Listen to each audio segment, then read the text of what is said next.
Alors, les 6e 5 et 6e 6, on se retrouve donc pour la deuxième partie de la vidéo consacrée à cet excellent film Gladiator de Ridley Scott. Donc, ce que j'expliquais précédemment, donc, c'est que la première scène, donc, qui représente la scène de bataille en Germanie, est très intéressante euh, à plus d'un titre, hein. Elle permet vraiment de bien voir à quoi ressemblaient les armées romaines, à quoi ressemblaient les barbares aussi. Rien que cette scène-là, déjà, donc, est certes très très violente, hein, mais bon, en même temps, elle est là pour montrer la réalité. Déjà, elle est utile pour comprendre le cours. Euh, En tout cas, une partie du cours. Alors, il y a une autre, il y a deux autres scènes que j'aime bien travailler avec les élèves quand je les ai en présentiel. Et là, ça n'a rien à voir avec des scènes de bataille. Ce sont deux scènes en fait où successivement donc Marc Aurèle discute avec Maximus puis Commode. Ces deux scènes-là, elles sont très intéressantes pour comprendre la dimension politique des choses. La première scène donc c'est la rencontre entre Marc Aurèle et Maximus. Cette rencontre, donc, elle a lieu donc dans la tente que Marc Aurèle a fait dresser non loin du champ de bataille où Maximus a triomphé le jour même. Marc Aurèle a décidé donc de faire venir Maximus parce qu'il veut lui demander tout simplement un énorme service, hein, qui est de lui confier la lourde tâche de protéger Rome le temps que celle-ci redevienne une république, puisque c'est le souhait de Marc Aurèle tel qu'il est formulé dans le film. Je rappelle que dans la réalité, ça n'a jamais existé, hein. Jamais Marc Aurèle n'a eu l'intention de remettre en place la République, même s'il était réputé pour être un empereur plutôt intelligent et humaniste, qui a fait beaucoup de choses pour Rome, mais il n'a jamais été question de rétablir la République. En tout cas, dans le film, l'idée c'est ça. Et comme Marc Aurèle est conscient qu'après sa mort, il sait absolument pas sur qui il peut compter à part Maximus, il décide donc de confier cette tâche à Maximus. Et là, il y a un passage très intéressant dans cette scène, que je peux pratiquement citer de mémoire tellement de fois je l'ai vu et tellement je l'adore. Lorsque Marc Aurèle donc, fait cette proposition, cet honneur qu'il fait à Maximus, Maximus répond de tout mon cœur, non. Et là-dessus, Marc Aurèle enchaîne et dit, voilà pourquoi il faut que ce soit toi. Alors là, rien que bon, ce sont des phrases très simples, très courtes, mais qui disent beaucoup de choses. Et ça mérite une explication. Pourquoi est-ce que Maximus refuse cet honneur? Il le refuse non pas parce qu'il manque de respect à Marc Aurèle, qu'il considère quasiment comme un père. Il le refuse parce qu'il sait très bien qu'il n'est pas fait pour ça. A priori, il n'est pas un homme politique. Lui, c'est un chef de guerre, et en plus de ça, ça fait plus de 2 ans qu'il n'a pas vu sa femme et son fils. Donc lui, il a qu'une seule envie, c'est de rentrer en Espagne pour profiter un petit peu de sa famille. Donc on voit à quel point c'est un personnage qui n'aime pas le pouvoir. Et c'est précisément aussi pour cette raison-là que Marc Aurèle dit, mais c'est voilà pourquoi il faut que ce soit toi. Il faut précisément quelqu'un qui n'aime pas le pouvoir pour exercer le pouvoir correctement. Ça peut paraître paradoxal, mais en fait c'est tout à fait cohérent. Alors, ce que la suite du film montre, c'est que Maximus finalement va changer d'avis et va accepter la proposition de Marc Aurèle, mais finalement il va l'accepter plus par affection pour Marc Aurèle qu'autre chose. La deuxième scène intéressante qui suit immédiatement, c'est cette fois la confrontation entre Marc Aurèle et son fils Commode. Commode qui s'attend à être nommé. Il est absolument convaincu qu'il va l'être. Sauf que Marc Aurèle, on l'a compris, lui, il a déjà fait son choix, et comme il l'a déjà précisé d'ailleurs à Maximus, et là encore je vais citer la réplique telle qu'elle est prononcée dans le film, Commode ne peut pas régner, Commode ne doit pas régner.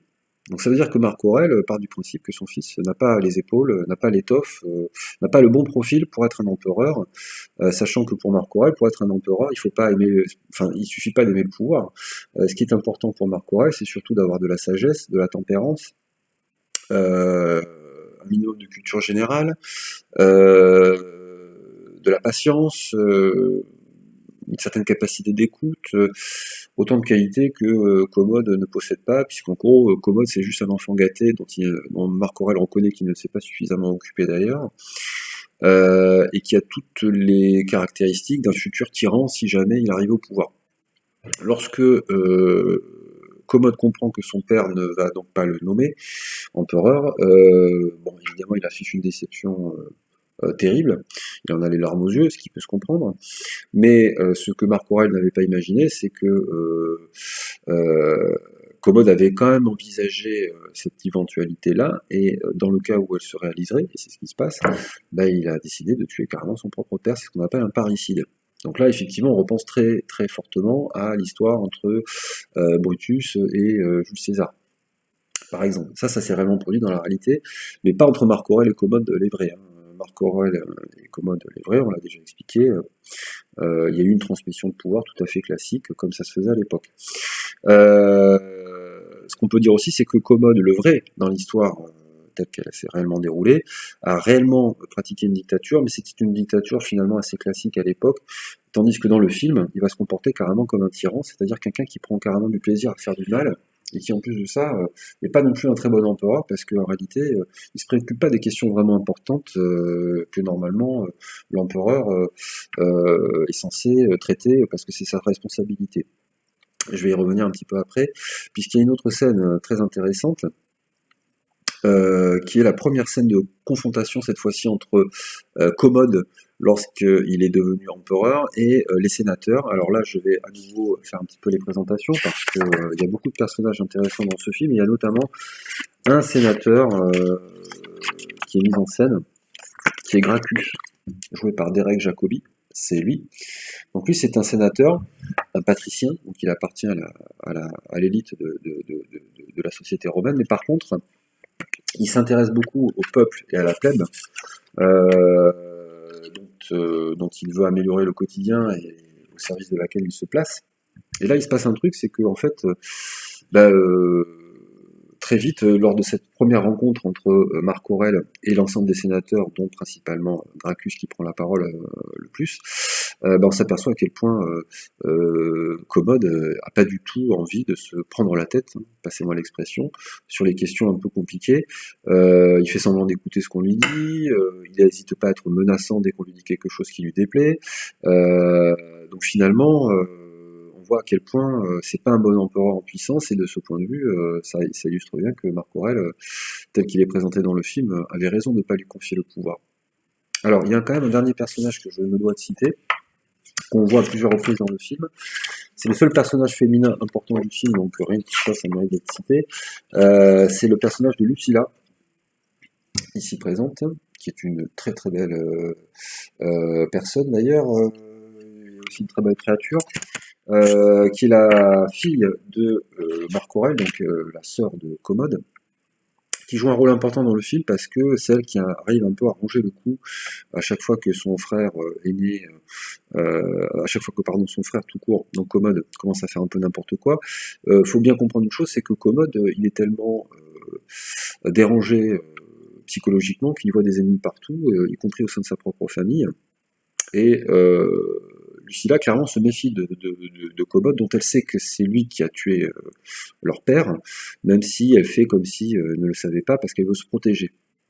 Donc Lucilla, elle va jouer un rôle important, notamment sur le plan politique, et elle va contribuer notamment à faire en sorte que Maximus puisse accomplir sa mission, qui est donc effectivement de rétablir la République à Rome. Donc en gros, Lucilla, elle va monter une espèce d'opération dans laquelle sont impliqués Maximus, mais aussi les sénateurs. Et cette opération, elle va finir par fonctionner, même si elle ne va pas se dérouler exactement comme prévu, et qu'elle va se terminer aussi par la mort de Maximus dans des circonstances que je vous laisserai découvrir pour ceux qui veulent voir le film ou qui veulent le revoir. Donc il y a une phrase notamment que j'aime beaucoup dans le film. On voit Lucilla qui observe des sénateurs en train de discuter, mais elle le fait de manière cachée parce qu'elle veut pas être vue. Marc Aurèle la surprend en train d'espionner les sénateurs, et là il lui dit cette phrase que je trouve vraiment géniale. Ah, si tu avais pu naître homme, quel César tu aurais fait? Alors ça, c'est une phrase qui est facile à traduire. Si tu avais été un homme, tu aurais pu être César. Le problème, c'est que comme tu es une femme, tu ne peux pas être César. Je rappelle que on est à l'époque dans une société qui est très inégalitaire déjà, et les femmes, bien évidemment, n'ont pas l'égalité des droits par rapport aux hommes. Donc quel César tu aurais fait? Ça veut dire que par contre, elle avait sans doute l'intelligence qui aurait permis de faire d'elle une très très bonne impératrice en fait. Mais la nature étant mal faite, parfois, en fait, c'est Commode, hein, qui a été, on va dire, bien servi par la nature, puisque c'est lui le garçon, donc c'est lui qui a un avantage très clair dans l'accession au pouvoir, mais en réalité, c'est sa sœur qui avait vraiment l'étoffe pour devenir impératrice. Voilà. Donc ça, c'est quelques aspects que je trouve intéressants, notamment sur le plan politique. Ce qu'on peut noter aussi, c'est que le film permet quand même de faire un peu le tour de l'Empire romain. La première scène de bataille en Germanie est déjà une première localisation. Ensuite, on fait un crochet par l'Espagne, puisque Maximus décide quand même de retourner dans sa ferme et sa villa pour obtenir confirmation de ce qu'il savait déjà, à savoir que sa femme et son fils ont été massacrés. Ensuite, il est récupéré par un marchand d'esclaves, enfin pas par un marchand d'esclaves qui ensuite va le revendre à Proximo, un personnage que je trouve très intéressant aussi, qui est joué par l'excellent Oliver Reed, qui est mort d'ailleurs sur le tournage parce qu'il avait des gros problèmes d'alcool. Le voici, Proximo, il est là, c'est celui-là. Et alors lui, c'est un propriétaire de gladiateurs. Les gladiateurs qui sont des esclaves, hein, pour la plupart d'entre eux, ça veut dire qu'ils sont donc pas des individus libres, ce sont des objets humains, mais qui ont quand même une grande valeur. Alors évidemment, dans un premier temps, Maximus ne se fait pas passer pour ce qu'il est réellement, c'est-à-dire un ancien général de l'armée romaine, et pas le moindre, hein, mais sans doute le meilleur d'entre tous. Il se fait passer pour l'Espagnol, et grâce donc à ses qualités de combattant, il va devenir un super gladiateur, et à un moment donné, ça va lui permettre carrément de défier l'empereur Commode, y compris dans l'arène elle-même. Il y a quelques scènes assez réussies de ce point de vue. Donc si vous voulez, là encore, bon, le film prend ses libertés avec la réalité historique, mais par contre le côté tragédie ressort très très bien. Donc voilà, ça c'était quelques considérations donc que je voulais soumettre à votre sagacité pour vous permettre d'aller un petit peu plus loin. Vraiment, ça vaut le coup de le voir, hein, ce film, et même de le revoir, parce que voilà, c'est un chef-d'œuvre. Hein. Je j'ai pas terminé le petit tour d'horizon de la carte d'Europe, mais après donc avoir été transformé en gladiateur, donc dans un premier temps, Maximus va se retrouver en Afrique du Nord, puis ensuite il va aller retourner à Rome, notamment avec des scènes très spectaculaires dans le Colisée. Donc vraiment, ça permet de faire le tour de la question. Et une seule vision, généralement, ne suffit pas pour faire le tour de ce film, dont je rappelle une dernière fois que c'est pas un film historique, mais un excellent film d'aventure qui utilise un contexte historique plus ou moins arrangé. Voilà. J'espère que ça vous a été utile, ou en tout cas que ça vous a intéressé. Je referme la vidéo là-dessus, et je vous dis à très bientôt. Les prochaines vidéos qu'on aura l'occasion de voir ensemble, c'est des vidéos qui porteront donc sur deux nouveaux sujets qui sont la naissance du judaïsme et la naissance du christianisme. Bon courage, portez-vous bien et à très bientôt.